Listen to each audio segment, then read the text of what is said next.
You know who makes a really good acoustic guitar amp? A bass amp company. What the f...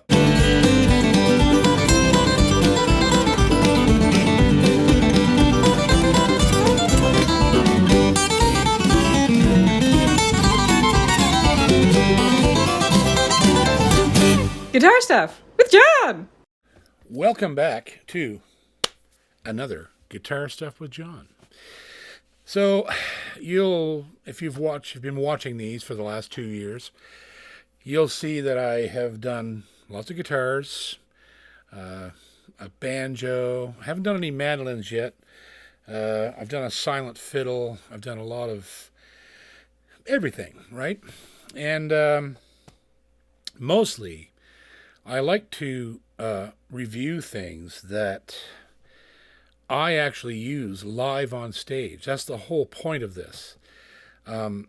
So one of the things that's been asked of me on multiple occasions in the last 2 years is, so what is your typical sound reinforcement system for guitar? And I answer the same way every time. It is the K&K pickup, the Pure Mini, and an amplifier. And my amplifier of choice, and always has been for the past, I don't know how many years now, probably close to 20 since they started making them, is the Fishman Artist Loudbox. And that's the reason I've always chose that amp, because I've tried all of them, is because it's the easiest to use. It has a bunch of things on it that are really smart for live performance and touring musicians. It's small, it's light, you can drop it off a cliff and it still works. And so that's been my choice. But I'm going to show you an amp today that I've discovered that is a rival to that amp, and a rival to all acoustic amps. Because as I've said, I've tried them all. I've tried AER, I've tried Schertler, I've tried I don't know, there's just so many. Fender, I've used everything. Roland, all of these amps are good amps, but they don't pique my ear. So, as I've always said before in these review videos, everything about guitar and music in general is completely subjective. So, what might work for me might not work for you. But I'm going to show you these things and say, this is why I would use this or not use it or whatever. And so the amp I'm going to show you today is very, very interesting because it comes from a very reputable company, DV Mark. And that's the bad boy right there. And this is the AH250. So this is a 250 watt acoustic amplifier. All of the controls are on the top. It's very light, but it's very well made. It's just a sturdy piece of kit. And I heard this thing for the first time. I just plugged a guitar in the store into it, and I was mesmerized by what it sounded like. And so I'm going to show you what it sounds like. I'm going to plug one of my stage guitars into this thing to give you exactly an idea of what this thing can do. And then we're going to take a close-up look at all the controls, all the things it can do and can't do, and I'll have a final thought at the end about our friends at DV Mark, the AH250 Mark acoustic amplifier. Let's see this bad boy in action. So, there is the bad boy right there. One thing I will say about it right off the bat is there's a lot of noise coming from it, unfortunately. It has a bit of a hiss, but that's because it's running so much power, I think. And it's not, I don't think it's really something that's going to hurt you in the mix. I don't know. It's hard to say. And it could be that it's just not warmed up yet. But there is that. There's a little bit of there's a hiss to it. I'll put the mic up there to it.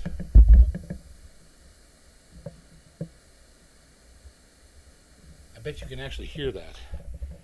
So, but tonally, So here's the amp. You shouldn't be able to hear much of this guitar acoustically, but yeah. So here's your amp.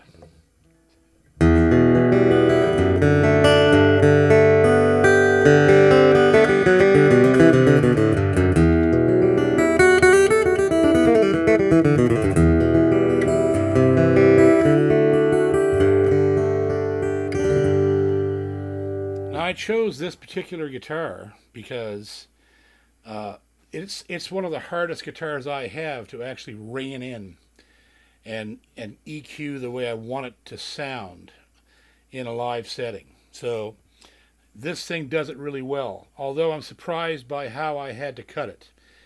But I'll show you before we finish. We're going to take a close look at all the controls.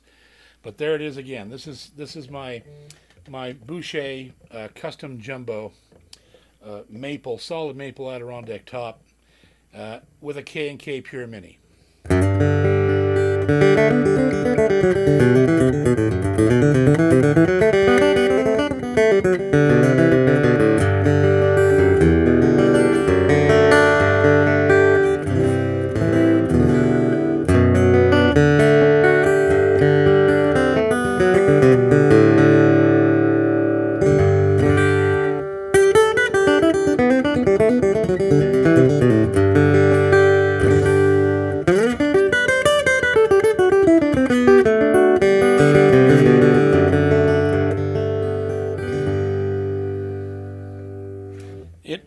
It absolutely reproduces the sound of this guitar primo. Now what I'm going to do with 250 watts, I'm not sure, but yeah. And there's a smaller version of this that's less wattage. But yes, the amplifier sounds fantastic. It's very clean, and it reproduces the sound of the guitar. But let's take a closer look at it. I want to show you all the things that this thing does, and we'll take a close look, and we'll make our final adjudication at the end of the video. All right, let's take a look at this bad boy and see just what's happening. So this is the top of the amplifier. So you have channel 1 and channel 2. This would be for microphone, of course, so you can put vocals through this. As you see on the channel 2, it has phantom, a clip notifier, low and high, and I assume that's like a variable pass filter, your reverb amount, your line out master, clip on that as well. And then down here, this is the business end.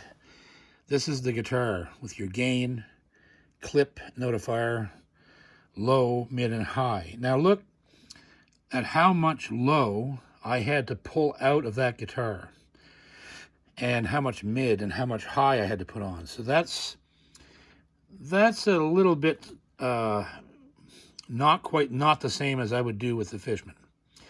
The Fishman would have I would probably have had the Fishman somewhere around here, and this about there. Maybe it's just, I think what I could say about this particular this cabinet is that it has a very, very strong bottom end, because DV Mark is a bass amp company, right? So they know how to do bottom end really well.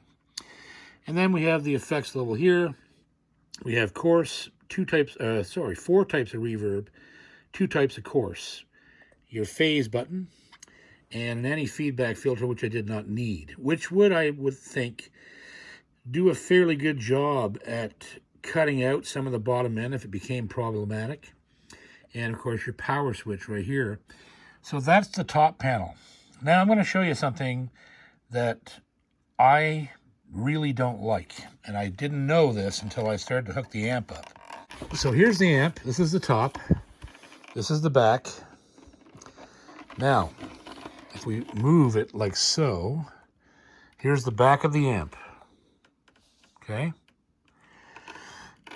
Now, watch this.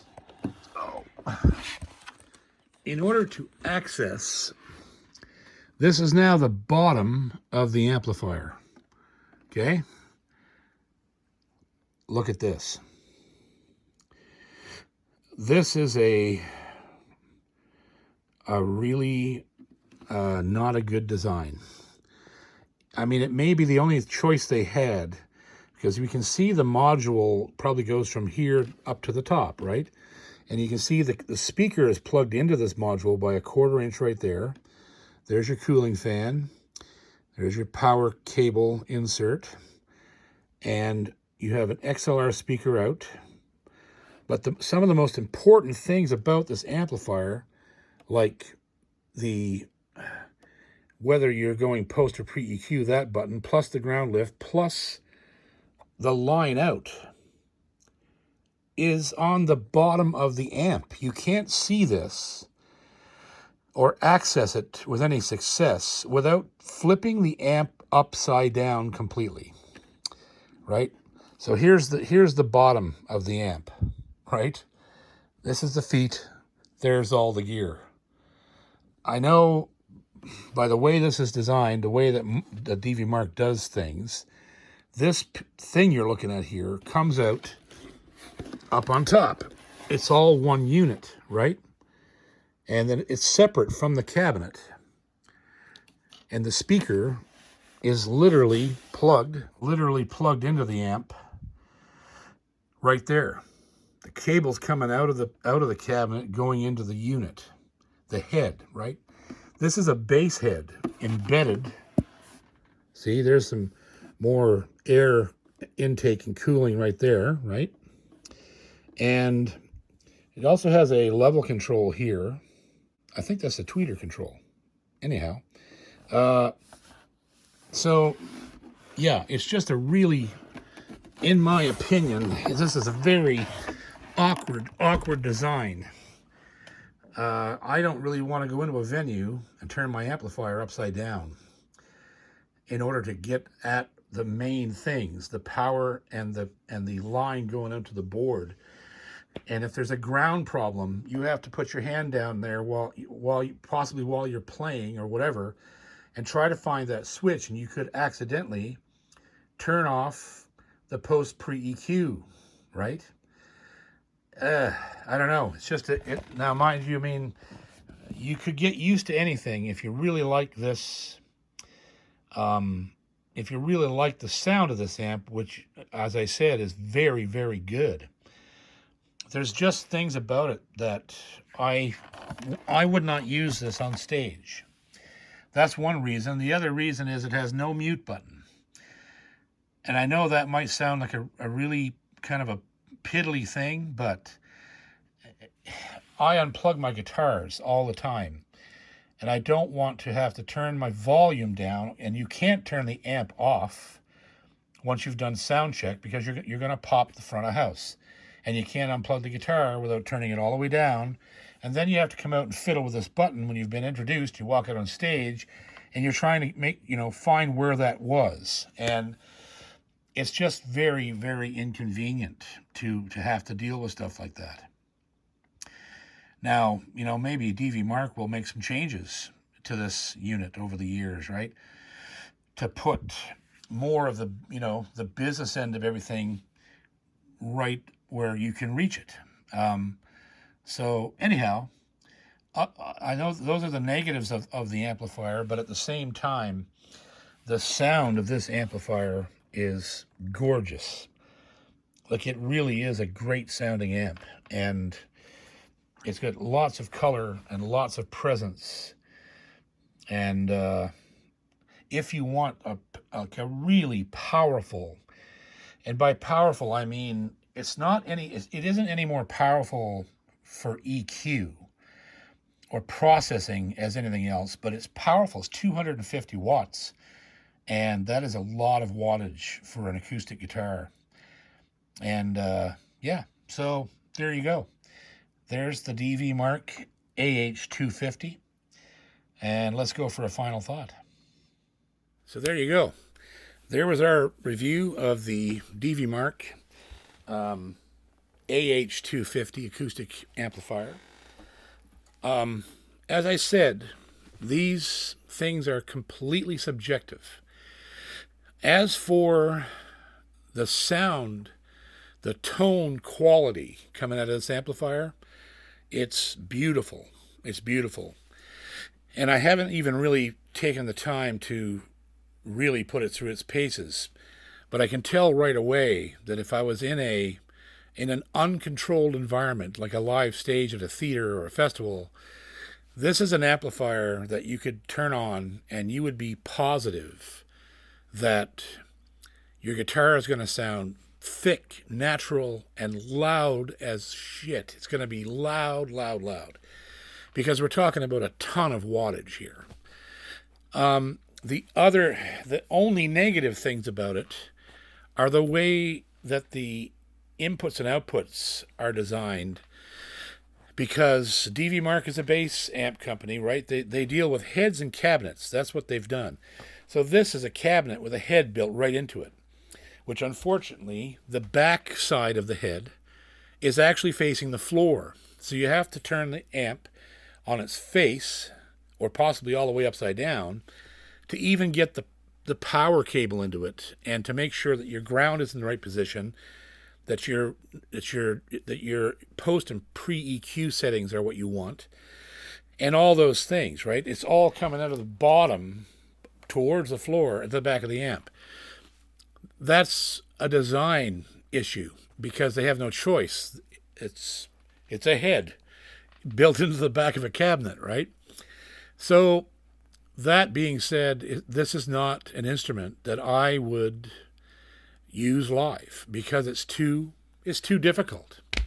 It just is. It's just not my cup of tea when I can use the Fishman and everything that I need is right on the front and one out of the back, and you're away. You're done. Has a mute button, has all these things, right? This doesn't have any of that.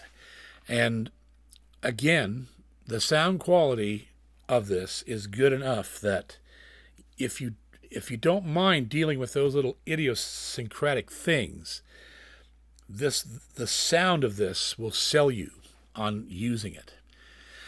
So there you go.